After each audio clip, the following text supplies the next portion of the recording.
One Piece a depuis longtemps révélé l'existence des trois armes anciennes, Poséidon, Pluton et Uranus. Elles sont capables de faire sombrer le monde et chacune d'entre elles a des formes différentes.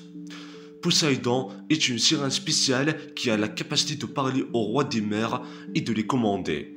Quant à Pluton, il s'agit d'un cuirassé géant qui se trouve actuellement sous le mont Fuji, dans le pays Wano. Quant à la troisième arme ancienne, Uranus, One Piece n'a pas encore confirmé ce qu'elle est officiellement. Cependant, le chapitre 1116 de One Piece pourrait laisser entendre qu'Uranus a effacé l'Eleusia.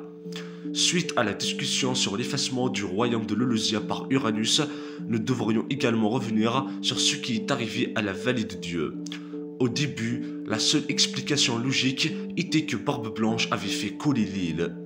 Il était dit qu'il avait le pouvoir de le faire, ou le pouvoir de détruire le monde, ce qui est un exploit encore plus grand. Peut-être s'est-il réveillé et n'a-t-il pas pu le contrôler? Peut-être pas, qui sait? Mais c'était à une époque où nous ne connaissions pas les pouvoirs des armes anciennes. Maintenant, nous savons qu'elles sont essentiellement faites pour détruire des îles entières.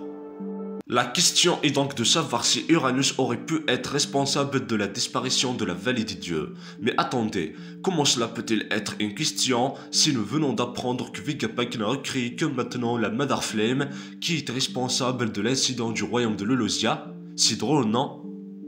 Plus de 20 ans plus tard, à l'époque où je suppose que Vegapunk a rejoint le gouvernement mondial, peut-être que Imo avait encore une charge de l'arme à utiliser et qu'il s'en est servi pour éliminer le type qui voulait le détrôner en tant que roi du monde, Rockstick Xebec.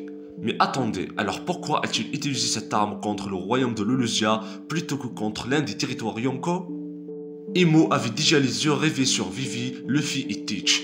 Eh bien, Vivi était à rêverie, donc elle aurait été capturée et peut-être tuée s'il n'avait pas eu la compétence de CP0.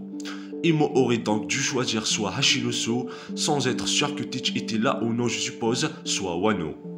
Wano devrait définitivement être le choix puisqu'il savait probablement déjà que Kaido, Big Mom et Luffy étaient là.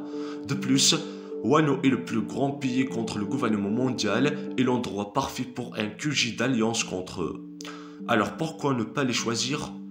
Peut-être parce que Wano fournit des armes au gouvernement mondial? Deuxièmement, le gouvernement mondial n'utilise pas les armes anciennes contre les Yonko parce qu'il n'a pas beaucoup de Mother Flame pour détruire les Yonko qui sont réputés être les plus forts du monde. Parmi les plus forts du monde.